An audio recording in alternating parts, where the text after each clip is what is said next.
rescue them, and now he says, I want you to do that. Wait a minute. How's God going to do it? He's going to do it through you. He's going to do it through you. He's going to do it through you. God wants to do this. God wants to reach these people. How's he going to do it? He's going to do it through you. He's going to do it through me. But we got to hear his voice. If we don't hear his voice, we're just we're saying, well, let's keep going. He said, "And you back to Egypt as my messenger to Pharaoh. I want you to gather my people, the children of Israel, and bring them out of Egypt." Let's read this together. Who am I? Who am I? I can't do it. How many have said this? Well, I don't know what I'm doing. Who am I? That's why I like this story. Who am I? How many know this? God didn't call you because you're great. God didn't call you because you're gifted. God didn't call you because you're special. More special than anybody else.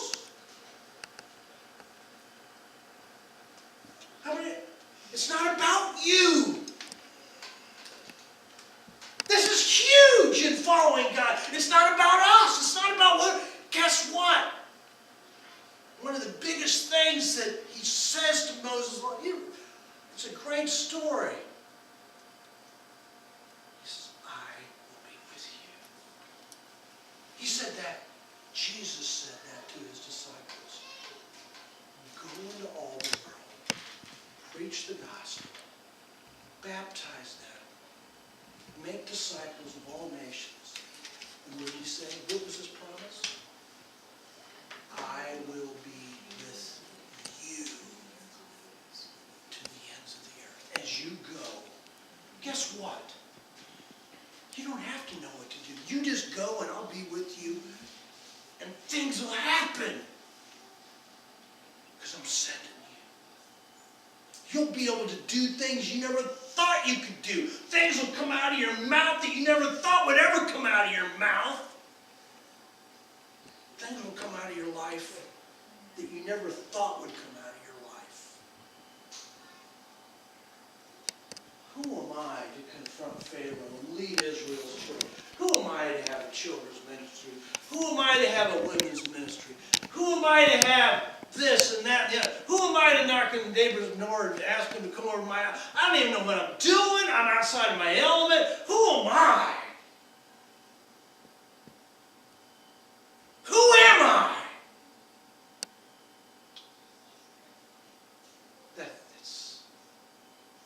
Thank you, Moses. See, I like these real stories. I like the real story. I like people. I mean, we need to have our eyes on Jesus, but you know what? I like stories of people that are real, that are following Jesus. This is a real guy. Well, who am I? Have you had the who am I conversation with God yet? Well, who am I, God? I can't do that. I don't want to. I'll go back to now I want you to sing this on your own. Okay. I've said this before. I want you to sing this. Here's the key. Here's the chords. Now sing it. What do people say? I can't.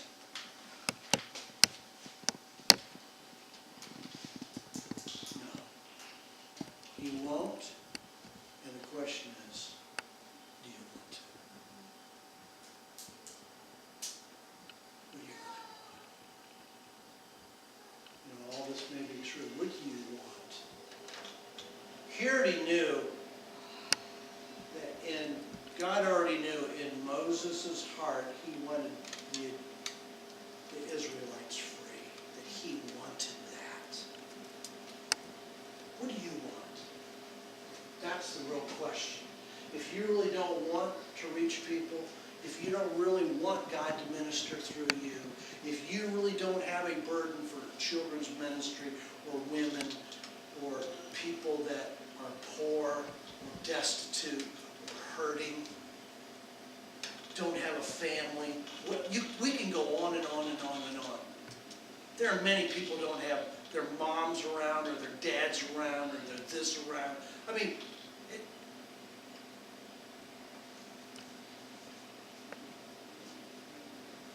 who am I?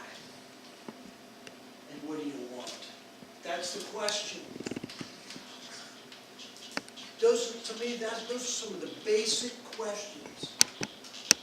Who are you and what do you really want? God says, I'm calling you. Go.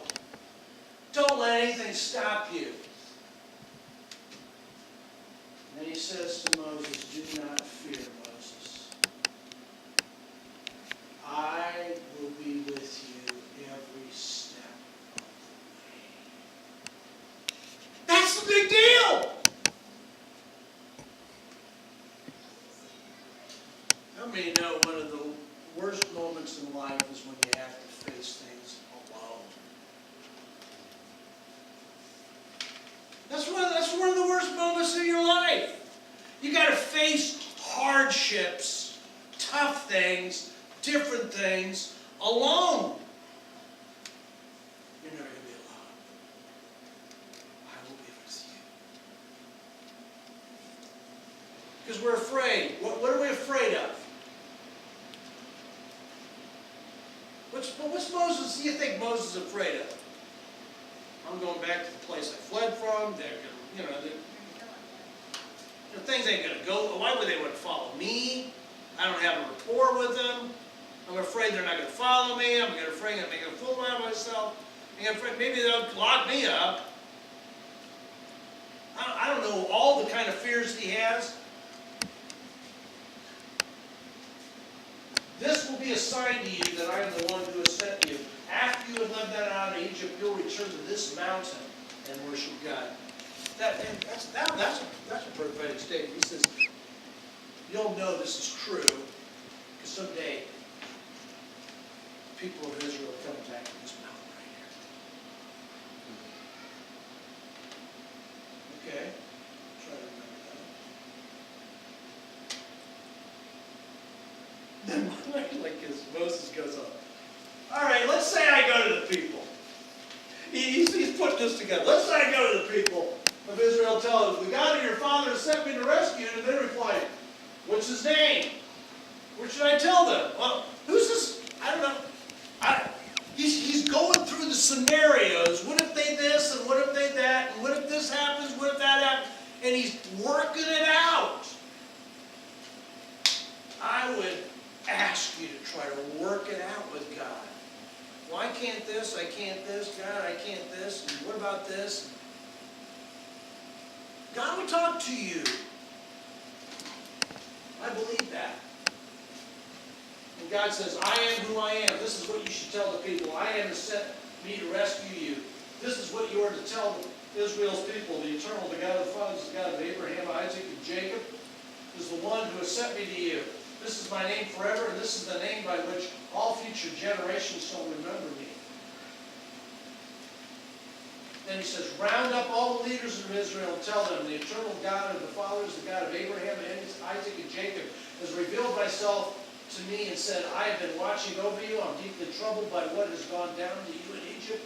So I will rescue you from the oppression you suffered in Egypt and lead you to the land of the Canaanites, Hittites, Amorites, Perizzites, Hivites, and Jebusites, a rich and productive land flowing with milk and honey. And look at this. They will listen to all that you tell them. Don't worry about them listening. It's going to happen. They're going to listen to you. You and the elders will go to visit Egypt's king and tell the king, the eternal, the God, the Hebrews' God has appeared to us.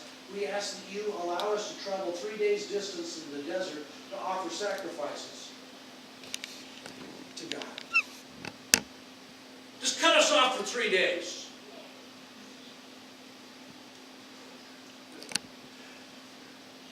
But look at it, he goes, but I already know that the Egypt's king will turn down the request.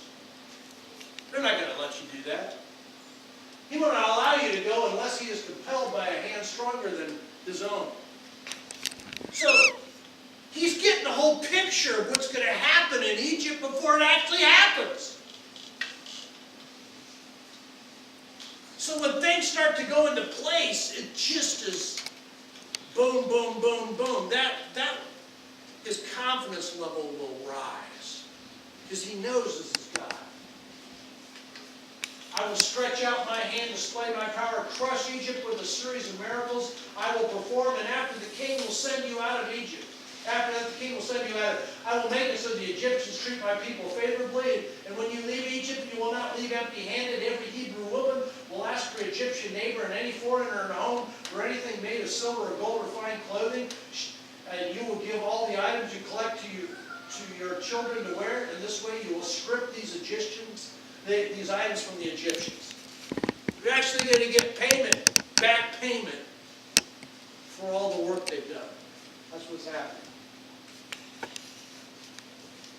And Moses goes on, well, what if they don't trust me?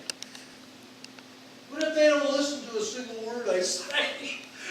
Have you had this? Have you gone, well, why should I tell this?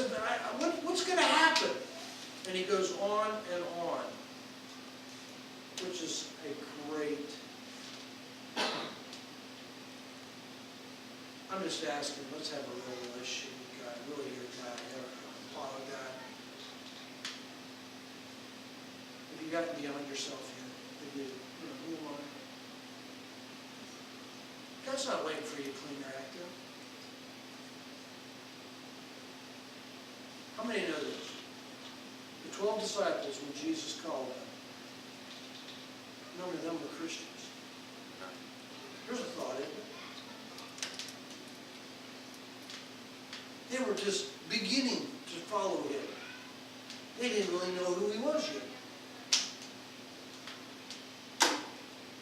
I said, we're just a small group. What does God want to do? God can do amazing things. So, I'll probably talk to each one of you in some fashion. And we're going to get on a trajectory because I want to see you follow God and do more.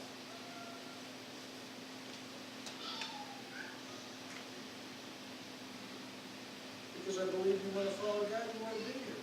So,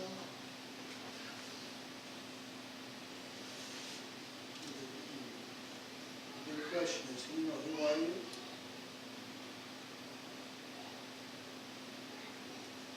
You know who you are? And you really want to do it. Two questions. That's what I got out of this. Then we can get beyond ourselves. We can start getting beyond ourselves. And that's what ministry is. It's not what happens in the four walls. The burning bush didn't happen within the tabernacle, within the church building. It happened out there in the real world. Okay, any questions? Thoughts? What are you thinking? Yeah, questions, thoughts? It's fun. We're in this together, right? Right?